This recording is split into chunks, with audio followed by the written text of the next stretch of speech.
At least 3,700 deaths reported following a deadly earthquake in Turkiye and Syria. The WHO warns the death toll could increase eightfold. North Korean leader Kim Jong-un made his first public appearance of 2023, where he called the regime's military to beef up war readiness. South Korea's 3 days of parliamentary questions continues today. The second day is set to focus on the struggling local economy. We begin over in Turkiye. The death toll from the devastating earthquake continues to soar as at least 3,700 people have been killed, with many more still missing. The WHO predicts the final death toll to rise eightfold. Our Lee Seung-jae starts us off. The death toll from a devastating earthquake in Turkey on Monday has killed thousands both in Turkey and neighboring Syria, with the death toll expected to continue to rise over the coming days and weeks as search and rescue operations continue. However, the WHO predicts that the final death toll could rise to as high as 8 times the current number, reaching far above 20,000. The situation was made all the more devastating as an initial 7.8 magnitude quake was followed by a 7.4 magnitude earthquake. Reports of aftershocks magnitude 4 and above were also reported throughout Turkey. In response to the deadly quakes, the EU's Emergency Response Coordination Center announced Monday that it's sending rescue teams to help with the search and rescue efforts, with teams from the Netherlands and Romania already on their way. European leaders, including French President Emmanuel Macron and German Chancellor Olaf Scholz, also pledged assistance for Turkey. Here in South Korea, President Yoon Suk-yeol instructed the government on Monday to take steps to provide humanitarian assistance to Turkey. Seoul's foreign ministry says no South Korean nationals have been reported as being among the casualties. Meanwhile, the IAEA says no damage to Turkey's Akkuyu nuclear power plant has been reported, but says safety checks are currently being taken. The nuclear plant, which is still under construction, has not reported any issues related to radiological safety or the security of radioactive sources. The IAEA added that extensive diagnostic measures will be taken to make sure that construction and installation operations can continue safely. Lee Seung-jae, Arirang News.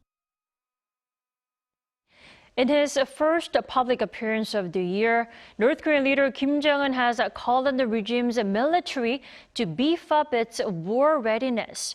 North Korea's state-run media reported on Tuesday that the leader presided over a meeting of the regime's Central Military Commission on Monday, where he pledged to expand combat drills and strictly perfect the country's preparedness for war. The meeting comes just a few days after Pyongyang condemned the drills by the U.S. and its allies, saying the drills threaten to turn the Korean peninsula into a more critical war zone. The meeting marks the leader Kim Jong-un's first public appearance since the last day of 2022, when he unveiled a nuclear-capable, super-large multiple-launch rocket system. North Korea's army is likely to celebrate its founding anniversary with a massive military parade on Wednesday. The regime could flaunt its most advanced weaponry, including its latest ICBM. Our Oh Soo-young has the details. All signs point to a large-scale military parade in Pyongyang set for Wednesday, as North Korea celebrates the 75th founding anniversary of its army on February 8th. Since December last year, North Korea observers like NK News have reported movements preparing for a massive parade with a display of the regime's latest weapons. They will use the occasion to show off some of their latest artilleries or weapon systems that they have been flaunting about for months and weeks now, especially the one that Kim Jong-un recently mentioned starting off the year, which was the 600 millimeter multiple rocket launcher that North Korea is claiming that is aimed at carrying tactical nuclear weapons and aimed at South Korea. In particular, the North is largely expected to flaunt its Hwasong-17 intercontinental ballistic missile with updated capabilities. 38 North's image analysis last month showed a covered object roughly the size of the Hwasong-17 at a military parade training ground. While the ICBM was first unveiled at a parade last April, North Korea has since tested a solid-fuel rocket engine, which could be fitted to the missile for the upcoming event. Other advanced weapons and technology prioritised by the North's 5-year plan for national defence, such as drones, hypersonic missiles and reconnaissance satellites, could also appear in Kim Il-sung Square. The North's growing weapons capability raises concerns of a provocation in the near future. Following the more than 30 missile launches conducted by Pyongyang last year and its self-professed nuclear prowess, South Korea and the US have agreed to tighten their alliance and hold more large joint military drills, including the tabletop exercises that practice nuclear scenarios.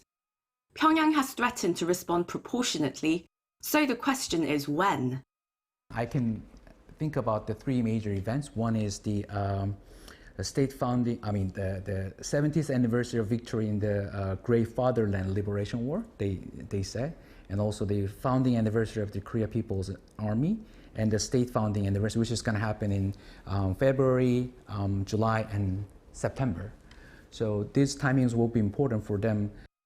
Likely to take place during the night to maximise the optics, the upcoming parade will be interpreted by observers as a message from the Kim Jong-un regime and indicate the trajectory of its foreign policy. US State Department spokesperson Ned Price said Monday that Washington will be observing the parade and that the North's parade is likely to have more propaganda value than material value. Oh Seong, Arirang News.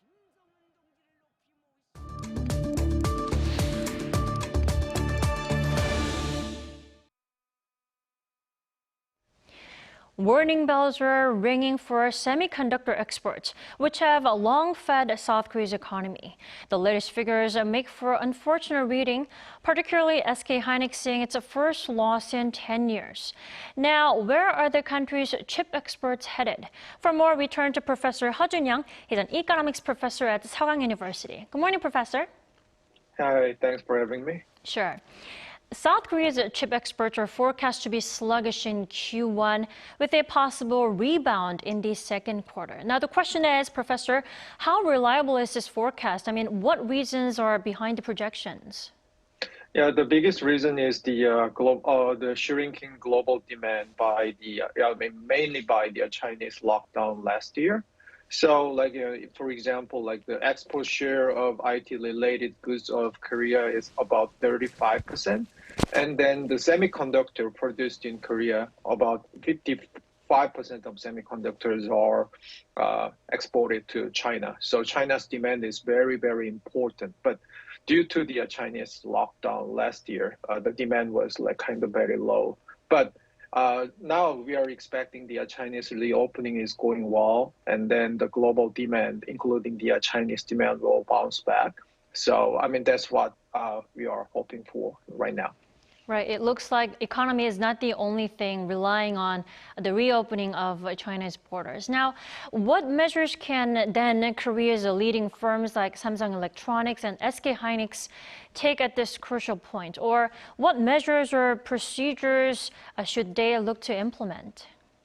Yeah, like we discussed, the current market for semiconductor is not good. It's not downturn. But the performance in the market will bounce back from the third quarter this year due to the rebound of the demand, as I briefly mentioned. So, still, the semiconductor market is growing industry. So, the one measure we can take, or the firms in Korea can take, is they keep maintaining investment on infrastructure in the medium run to the long run, because it is still a growing industry. Also, there's for example, memory semiconductor. This is the part that the Korea firm have advantage on.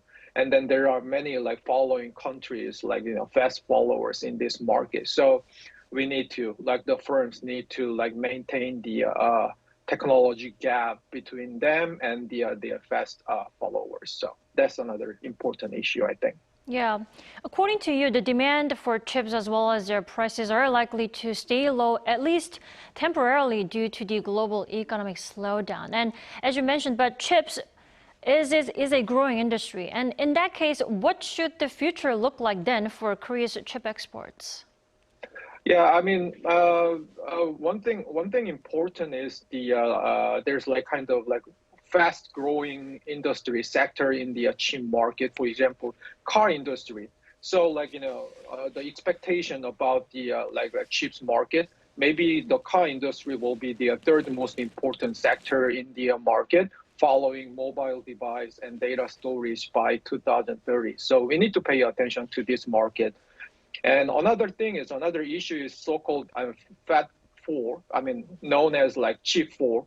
So, there's many facilities of the Korea firms in China, but in the long run, they have to think about whether or not they, stay in the Chinese facility or moving their facility to the United States. So maybe this kind of strategic decision will be important. And then at the end of the day, maybe if everything goes well, maybe there will be more opportunities in the United States or Europe. So that's another important issue for the chips future. Right, chip exports is not just an economic concern; it can be expanded into a diplomatic role, as you've mentioned. Sure. All right, thank you for your insight this morning. We appreciate it. Thank you.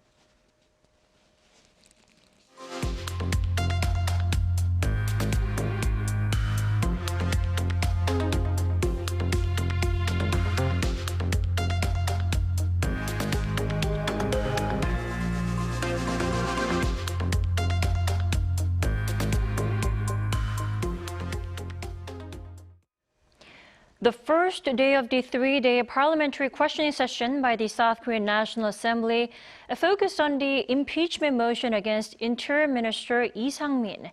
Now today, the second day, will look at the economy, namely soaring heating bills. Our Lee Si-hoo reports. South Korea's National Assembly on Monday afternoon kicked off its first parliamentary questioning session of 2023. During the question and answer session, set to last for 3 days until Wednesday, the nation's rival lawmakers are grilling government officials on a wide range of topics. Monday's session focused on political and diplomatic matters as well as security and unification. Lawmakers quizzed the Prime Minister, the Foreign Minister, and the Interior and Safety Minister, among others.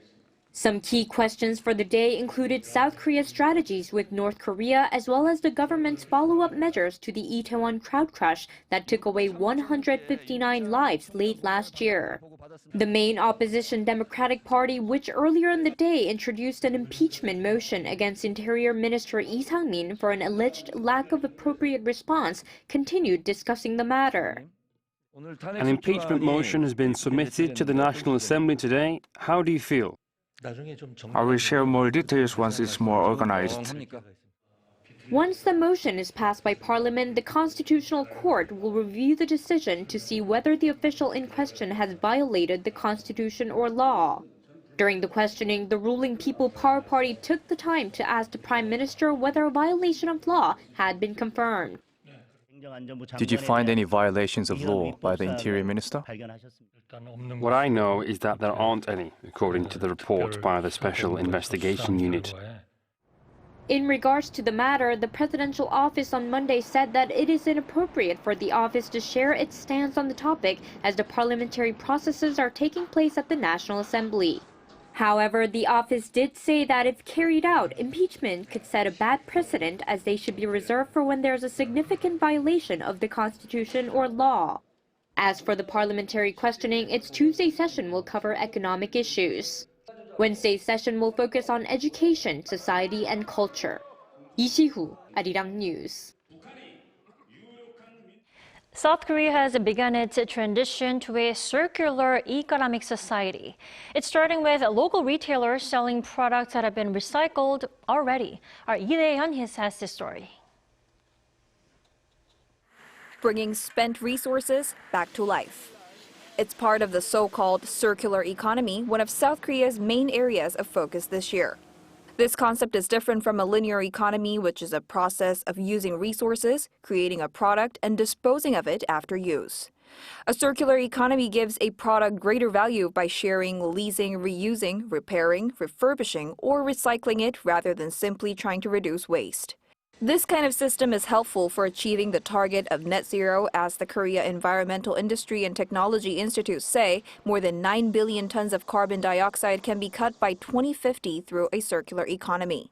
One global information technology services and consulting company also reported $4.5 trillion worth of economic value could be created by 2030 if a circular economy is adopted.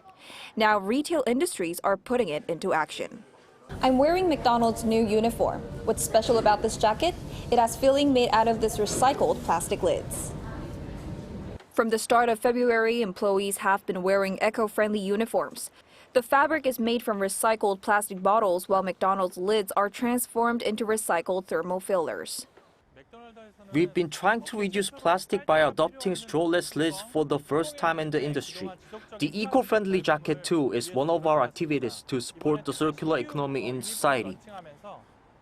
One major retailer, too, sells bags that are made from recycled plastic banners, which had already been made from recycled plastic bottles. It takes 10 plastic bottles to make 1 square meter of banner, which cuts 354 grams of carbon dioxide compared to not using recycled materials. One expert says in order to make society more circular, goals should be more specific. The government's goal is still vague. Instead of forcing companies to increase the use of recycled resources to 30% by 2030, they should specify what kind of resources should be used for what. This can lead to a practical investment for companies. He added individual consumers, too, should question why waste occurs in the process of consumption. By asking these questions and finding solutions, he said it could also contribute to making society go zero waste. Lee Dae-hyun, Arirang News. China's sports newspaper Titan Sports has named South Korea's Heung-min as Asia's top footballer for the 6th straight year. After receiving over 26% of the votes, the Chinese outlet on Monday selected Son as the winner of the 2022 Asian Golden Globe Awards. And the latest selection also gives the South Korean national team captain his 8th overall award in his career. The award was first established in 2013, inspired by the much-renowned Ballon d'Or, the annual football award presented by a French news magazine, France Football.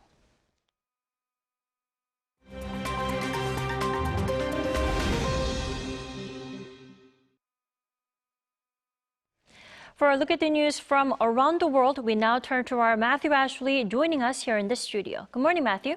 Good morning, Dami. So China has once again claimed ownership over a second suspected spy balloon, this time over the skies of Latin America.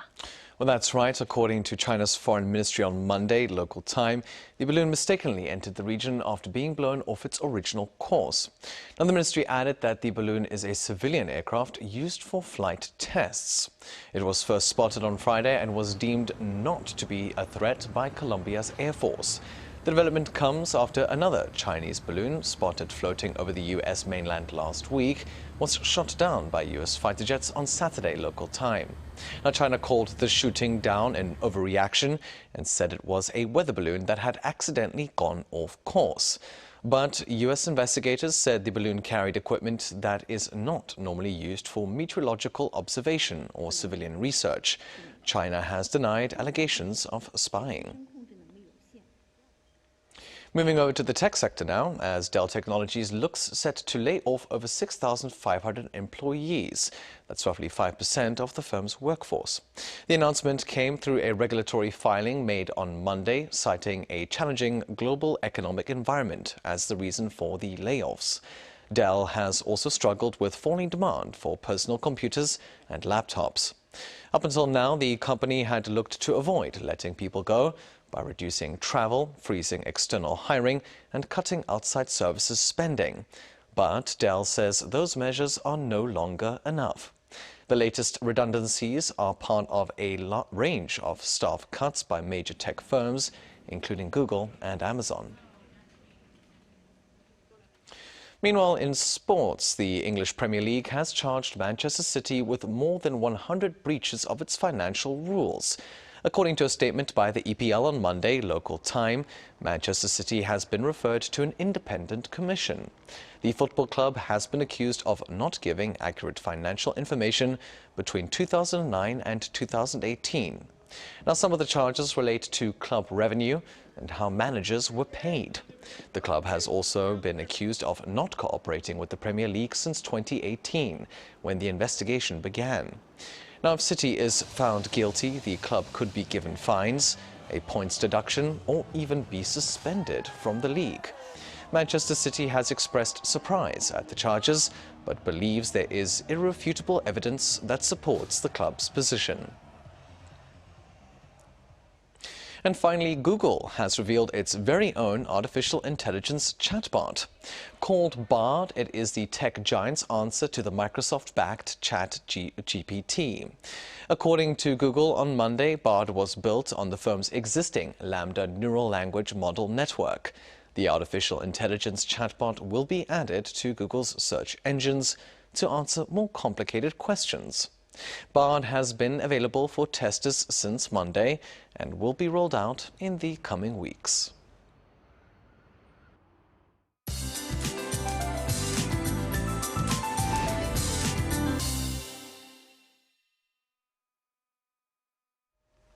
Good morning.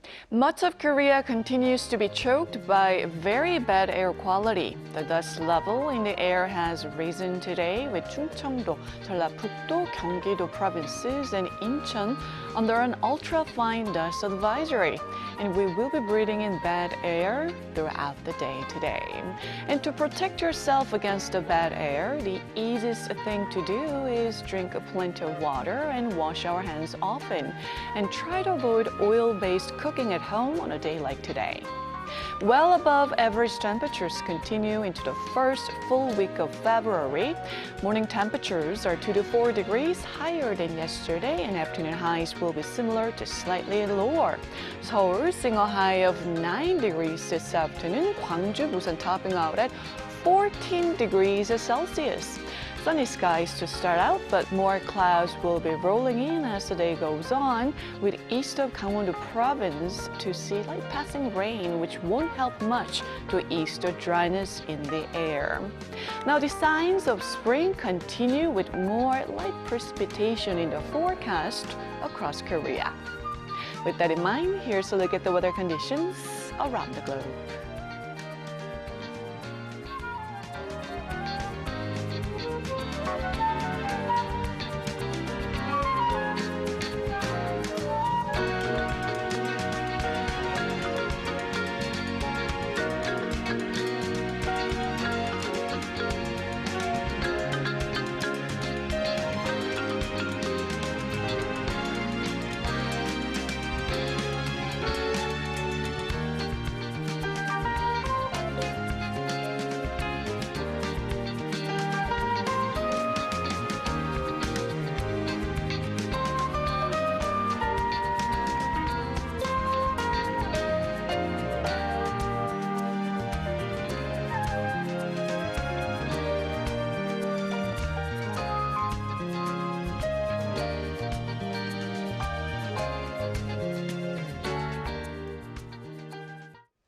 That wraps up today's New Day at Arirang. Do stay with us for more updates throughout the day. Thanks for watching.